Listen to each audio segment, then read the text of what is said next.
दोस्तों, मेरा नाम भावेश है और मैं मुंबई का रहने वाला हूँ।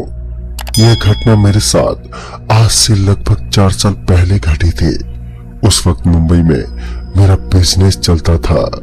बिजनेस के काम की वजह से मुझे मुंबई से जयपुर का सफर तय करना था।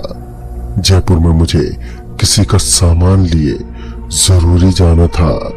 उस वक्त पटरियों पर थोड़ी समस्या चल रही थी, इसलिए सिर्फ एक ही ट्रेन वहां से गुजरती थी और वो ट्रेन भी रात में चलती थी और मेरा सफर काफी लंबा था। तो ऐसे में मैं किसी बस में सफर तय नहीं कर सकता, क्योंकि बस में सफर करने पर आदमी की हालत खराब हो जाती है। तो मैंने रात में निकलना ही ठीक समझा। मेरी ट्रेन रात के लगभग 9 बजे पहुंचने वाली थी।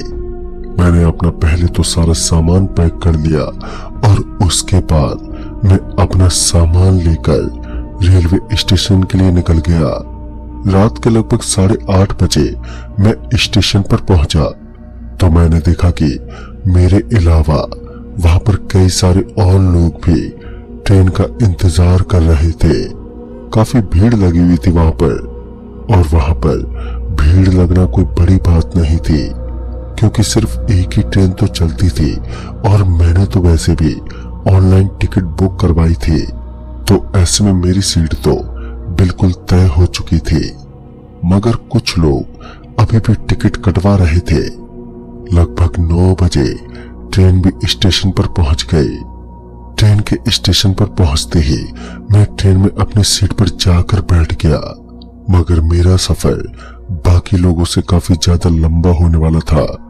मैं उन 10 से 15 लोगों में था जो लंबा सफर तय करने वाले थे।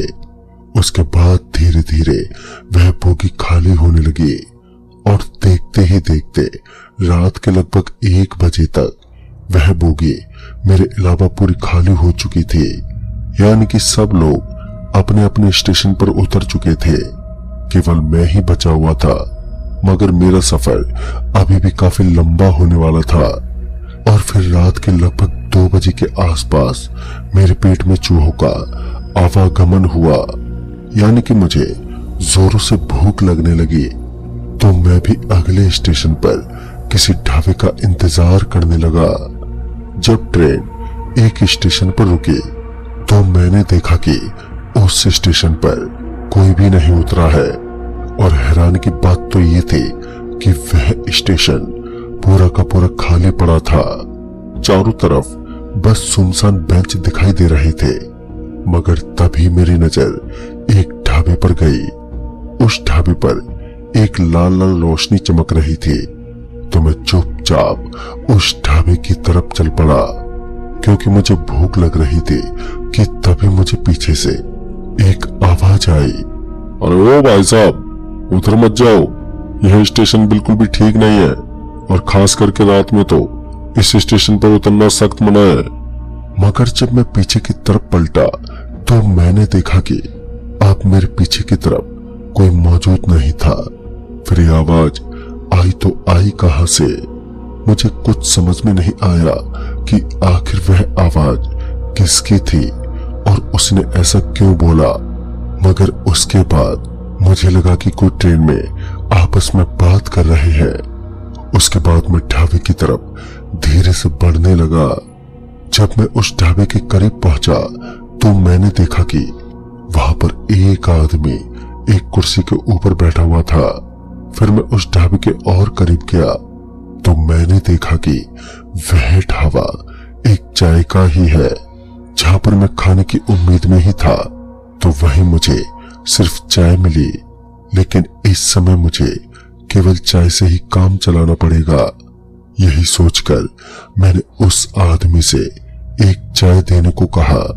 वो आदमी चाय बनाने लगा। तभी उस आदमी ने मुझसे कहा, भाई साहब, आप शायद इस स्टेशन के बारे में नहीं जानते। यह स्टेशन बहुत ही खतरनाक है आपके लिए। मुझे उसकी बातें थोड़ी अजीब लग रही थी, मगर उस वक्त मुझे सिर्फ अपनी भूख मिटानी थी, इसलिए मैंने जल्दी से चाय का एक कप लिया और साथ में बिस्किट लेकर उसे खाने लगा। वो चाय इतनी अच्छी थी कि मैं एक की जगह 2-3 कप गटक चुका था। फिर मैं उस आदमी को पैसे देने लगा। पैसे देते वक्त मैंने उस आदमी को कहा, भाई साहब सच में आपकी चाय बहुत अच्छी थी। तो वो बोला, अभी तो इसका असर होना बाकी है। इससे पहले कि मैं उससे कुछ पूछ पाता कि तभी एक अनाउंसमेंट हुई। दरअसल हमें बताया गया कि ट्रेन 1 घंटे के बाद चलेगी। यह सुनकर मुझे तो अब गुस्सा आ रहा था, क्योंकि एक तो मेरे फोन की बैटरी बंद हो चुकी थी और ऊपर से अब यह ट्रेन जो लगातार लेट कर रही थी। तो मैं टाइम पास करने के लिए वहीं उस ढाबे वाले के पास बैठ गया। मगर तभी मुझे ऐसा लगा कि मुझे उल्टियां होने वाली है। मेरा जी घबराने लगा। उसके तुरंत बाद मुझे उल्टियां होने लगी। फिर मैं वहीं बैठकर उल्टी करने लगा। मगर तभी मैंने देखा कि मेरे मुंह के अंदर से जो गिर रहा था उसमें अंदर मांस के टुकड़े थे। ये देखकर तो मैं हैरान रह गया। मगर मुझे याद आया कि उस ढाबे वाले ने मुझे कहा था कि अभी तो इसका असर होना बाकी है। तो मैं उस ढाबे की तरफ पलटा तो मेरा मुंह खुला का खुला रह गया। दरअसल मैंने देखा कि अब ना तो वहां पर कोई ढाबा था और ना ही वो आदमी। लेकिन ऐसा कैसे हो सकता था? मैंने अभी अभी तो उनको वहां पर देखा था। मेरा तो दिमाग घूम गया। पहले तो मुझे लगा कि कहीं मैं किसी गलत जगह पर तो नहीं आ गया, मगर उस जगह पर तो क्या दूर दूर तक कोई ढाबा मुझे दिखाई नहीं दे रहा था। तभी अचानक से मुझे एक आवाज आई, क्यों चौंक गए? मैंने कहा था ना कि यह स्टेशन ठीक नहीं है। मगर इस बार फिर जब मैं पीछे पलटा तो वहां पर मुझे कोई नहीं दिखा। बार बार ये आवाज तो आ रही थी मगर कोई मुझे दिखाई नहीं दे रहा था। ये सब क्या हो रहा था मेरे साथ, यही सोचते हुए मैं वहां से उठा और फिर इधर उधर घूमने लगा। मगर चारों तरफ केवल घनघोर सन्नाटा छाया हुआ था। उस सन्नाटे के बीच मैं डर में फंस चुका था। मगर फिर भी मुझे वहां पर कुछ नहीं दिखा। फिर मैं उस ढाबे को ढूंढने लगा, लेकिन अब यह बात भी मुझे बिल्कुल साफ साफ पता चल चुकी थी कि यह काम जरूर किसी बुरी शक्ति का है जो मुझे अपने जाल में फंसा चुकी है। और अब मैं इस जाल से निकलने में नाकामयाब लग रहा था। मेरा तो पूरा दिमाग घूम गया। तभी अचानक से मुझे ऐसा लगा कि कोई मेरी तरफ दौड़ लगाता हुआ इधर आ रहा हो। जब मेरी नजर उस तरफ गई तो वहां पर केवल खामोशी और सन्नाटे के अलावा अंधेरी रात दिखाई दे रही थी। यानी कि वहां पर कोई भी नहीं था। मगर तभी पता नहीं कहां से मगर मुझे एक चाय का कप मेरे सामने रखा हुआ दिखा। और उसके बाद जब मैं उस चाय के कप के पास पहुंचा तब मैंने देखा कि अब उस चाय के कप के साथ साथ उस प्लेट के अंदर मांस के टुकड़े रखे हुए थे। तो मैं समझ चुका था कि मैंने भी उसी का नाश्ता किया था। मगर उस मांस के अंदर से बहुत ही बदबू आ रही थी और उसी वजह से मुझे बार बार उल्टियां हो रही थी। इतना बड़ा हादसा होने के बाद भी अभी तक मैं उसी जगह पर खड़ा था।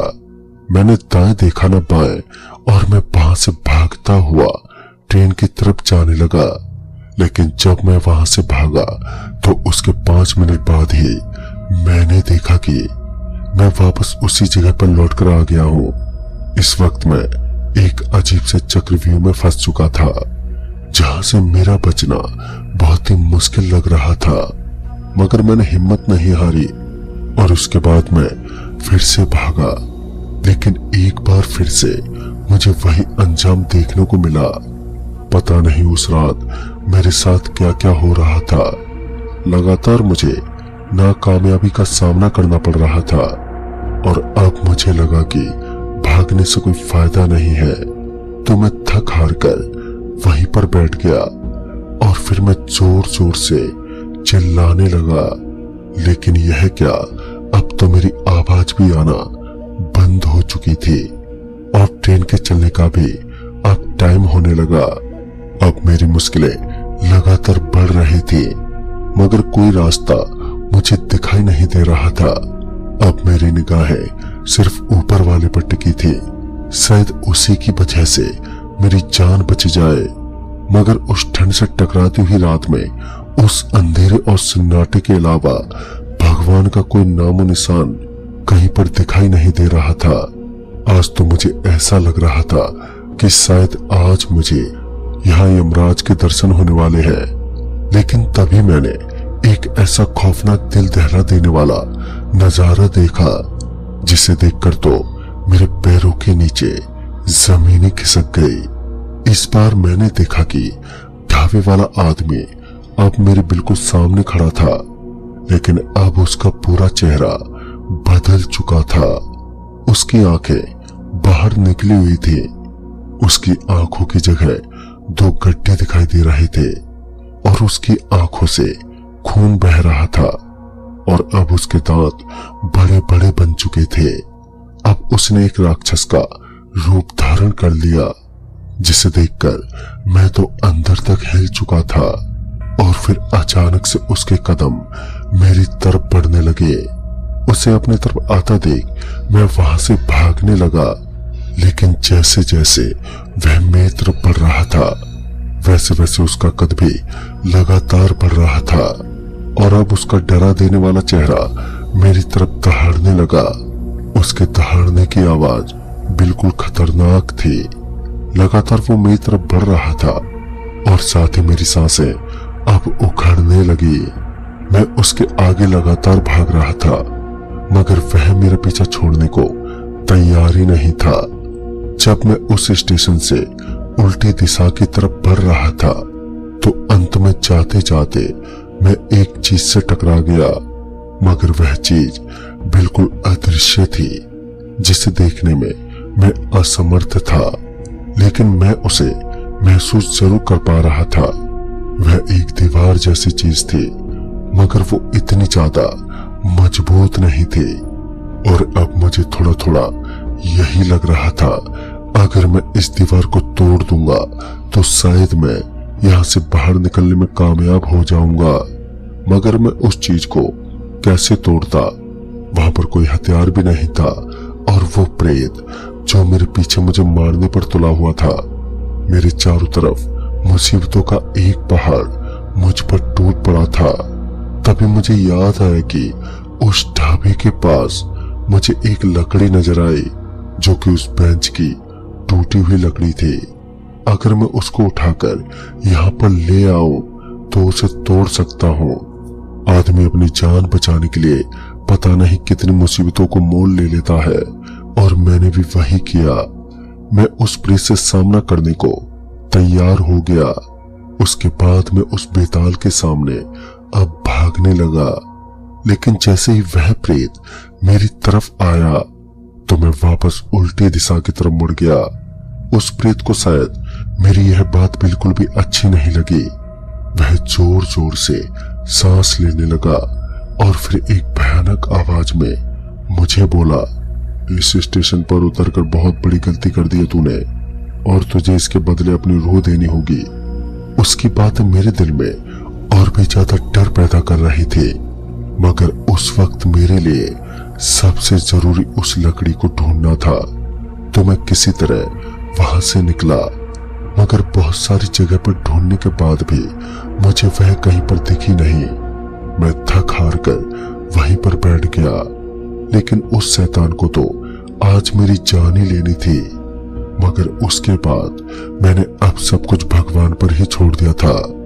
मैं अपने सच्चे दिल से हमेशा से ही हमारे यहाँ पर पीर बाबा की पूजा करता था। हमारे गांव में पीर बाबा की काफी मान्यता थी, तो मैं भी उनकी काफी पूजा करता था। आज पहली बार मुझे उनकी जरूरत आन पड़ी थी, तो मैं उन्हें याद करने लगा। वक्त बीत रहा था, और साथ ही अब ट्रेन का भी समय खत्म होने चला था। मुझे किसी तरह अब ट्रेन में बैठना था, इसलिए मैं पीर बाबा का ध्यान करते हुए ट्रेन की तरफ चल पड़ा। और फिर पता नहीं कैसे, मगर इस बार मैं वहां से निकलने में कामयाब हो गया। मैं इस बार सीधे ट्रेन के पास आकर रुका और जब मैं ट्रेन के पास पहुंचा तब ट्रेन चलने ही वाली थी। मैं भागता हुआ ट्रेन में बैठ गया और फिर जब मैं खिड़की से बाहर की तरफ नजारा देखने लगा तो मैंने देखा कि अब वह ढाबा वापस आ चुका है। वह ढाबा मुझे साफ साफ दिख रहा था और वो प्रेत भी मुझे साफ साफ दिखाई दे रहा था। वो मेरी तरफ देखकर लगातार मुस्कुरा रहा था। उसकी हंसी अभी भी मुझे बहुत भयानक लग रही थी, मगर जैसे तैसे मैं उस स्टेशन से बाहर निकला और फिर घर पहुंच गया। वाकई इस घटना ने मुझे अंदर तक हिलाकर रख दिया था। दोस्तों, मैंने उस स्टेशन के बारे में ज्यादा छानबीन करना ठीक नहीं समझा और उसके बाद मैं कभी भी भूल कर भी उस भयानक स्टेशन पर जाने की हिम्मत नहीं करता। तो दोस्तों, इस कहानी में बस इतना ही। तब तक के लिए बाय एंड टेक केयर।